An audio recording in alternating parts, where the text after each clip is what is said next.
అదేవిధంగా సంగారెడ్డి జిల్లా హత్నూరు నాగారం చెరువులో భూ ఆక్రమణలు ఎక్కువగా ఉండిపోయినట్టుగా తెలుస్తున్నాయి. ఎఫ్టీఎల్ పాత చెరువు భూమిలో అక్రమ నిర్మాణాలు కూడా జరుగుతున్నట్టుగా తెలుస్తుంది.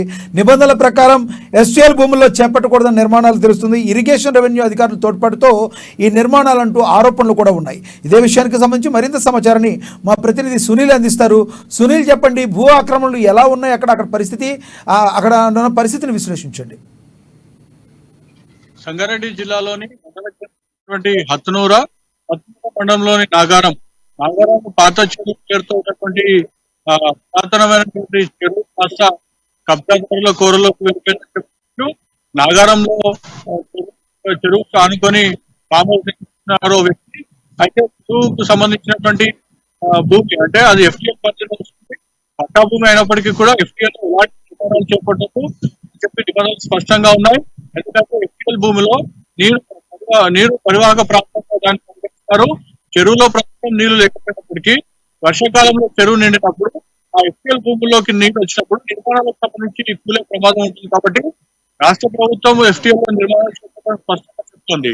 అయితే మరోవైపు అవన్నీ కూడా పట్టించుకోకుండా యథేచ్ఛగా చెరువుకు సంబంధించినటువంటి ఎఫ్టీఎల్ భూమిలో మట్టి తీసుకొచ్చి దాదాపు 4 ఫీట్ల మీద మట్టితో చెరువు ఎఫ్టీఎల్ భూములను పూడ్చి యథేచ్ఛగా ఫామ్ హౌస్ నిర్మించి అంటూ నివాసం ఉంటూ అదేవిధంగా ఎఫ్టీఎల్ లో వివిధ కార్యక్రమాలు చేపడుతూ కబ్జాదారులు ముందుకెళ్తున్నటువంటి పరిస్థితి ఉంది. అయితే ప్రభుత్వ భూమిని ఎఫ్టీఎల్ కాపాడాల్సినటువంటి రెవెన్యూ అధికారులు అదేవిధంగా ఇరిగేషన్ అధికారులు ఎవరైతే ఫామ్ హౌస్ నిర్మిస్తున్నాడో అటు వద్ద ముడుపులు తీసుకొని కొందరు అధికారులు ఇరిగేషన్ కానివ్వండి అటు రెవెన్యూ శాఖలో కొందరు అధికారులు మాత్రం ముడుపులు తీసుకొని ఇవన్నీ కూడా ఇవన్నిటిపై కూడా ఫిర్యాదులు వచ్చినప్పటికీ కూడా చూసి చూడనట్టు భద్రదేశ ఆరోపణలు స్పష్టంగా వినిపించినటువంటి పరిస్థితి ఉంది.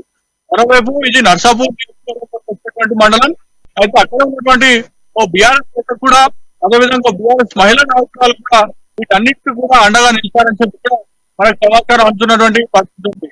ఇంత జరుగుతున్నప్పటికీ కూడా అధికారులు పట్టించుకోకపోవడం విశ్వాన్ని కల్పిస్తుంది. మరోవైపు తెలంగాణ రాష్ట్రంలో కాంగ్రెస్ పార్టీ అధికారంలోకి వచ్చాక జిల్లా నుంచి ఆందోళన నియోజకవర్గం నుంచి ఎమ్మెల్యే ఎన్నికైనటువంటి రాజనరసింహ ప్రస్తుతం వైద్యశాఖ మంత్రిగా ఉన్నారు. ఆయన వీటన్నిటిపై కూడా గతంలో బీఆర్ఎస్ ప్రభుత్వంలో ఉన్నటువంటి అక్రమాలన్నింటిపై కూడా ఆయన తనదైన పందాలో ముందుకెళ్తూ వాటిని నివారిస్తున్నారు.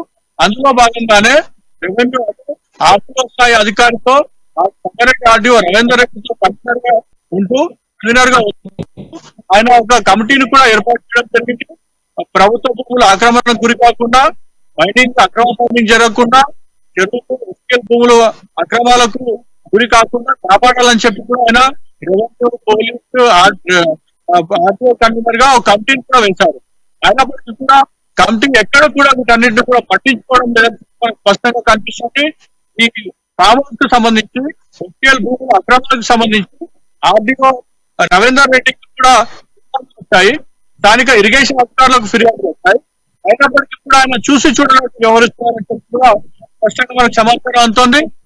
రవీందర్ రెడ్డిపై కూడా అనేక ఆరోపణలు వస్తున్నటువంటి పరిస్థితి. ఇంత అంటే జిల్లా కేంద్రానికి 2/3 దూరంలో ఉన్నటువంటి నాగారం చెరువు కబ్జా అవుతుంటే అధికారులకు కబ్జా మొదటి రోజు నుంచి కూడా ఫిర్యాదులు అందుతున్నాయి. అక్కడ హత్నూర తహసీల్దార్ కూడా ఫిర్యాదులు వచ్చాయి. అయినప్పటికీ కూడా ఆమె కూడా ఎక్కడ స్పందించినటువంటి స్పష్టంగా కనిపిస్తున్నాయి. వీటన్నిటికీ కేవలం అడిగితే వీటన్నిటిని ఆపుతుందని చెప్పి కూడా అక్కడ స్థానికులు ఆరోపిస్తున్నటువంటి పరిస్థితి ఉంది. అయితే ఈ అంశాన్ని కూడా రాష్ట్ర మంత్రి దామోదర రాజనరసింహ దృష్టికి కూడా కొందరు తీసుకెళ్లినటువంటి పరిస్థితి ఉంది. మరి ప్రభుత్వం కానివ్వండి, మంత్రి కానివ్వండి, రెవెన్యూ అధికారులు అంతా కూడా ఏ విధంగా స్పందిస్తారని మాత్రం మనం వేచి చూడాల్సి ఉంది. సహజ వనరులు అయినటువంటి చరిత్రను కాపాడాల్సిన బాధ్యత ప్రతి ఒక్కరికి ఉంటుంది. గత టీఆర్ఎస్ ప్రభుత్వం అనేక వచ్చాయని జరిగాయని కూడా ప్రజలు స్పష్టమైనటువంటి తీర్పు ఇచ్చారు. కాంగ్రెస్ ప్రభుత్వానికి గెలిపించారు. అయినప్పటికీ కూడా అధికారుల అలసత్వం, అధికారుల అవినీతి అన్నిటి కూడా తోడై ఇలాంటి అక్రమాలు జరుగుతున్నాయని చెప్పి స్పష్టంగా చెప్పవచ్చు. అయితే ఇదే అంశంపై కూడా అధికారులను వివరణ కోరేందుకు ప్రయత్నించినప్పుడు కూడా ఎవరు కూడా అందుబాటులోకి రాలేదు.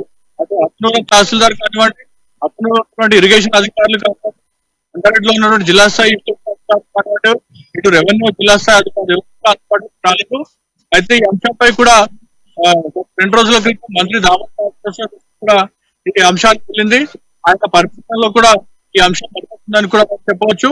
దీనిపై త్వరలోనే ఆయన విచారణకు ఆదేశించే అవకాశాలు ఉన్నాయని కూడా మనకు స్పష్టంగా సమాచారం అందుతున్నటువంటి పరిస్థితి ఉంది. Thank you Sunil.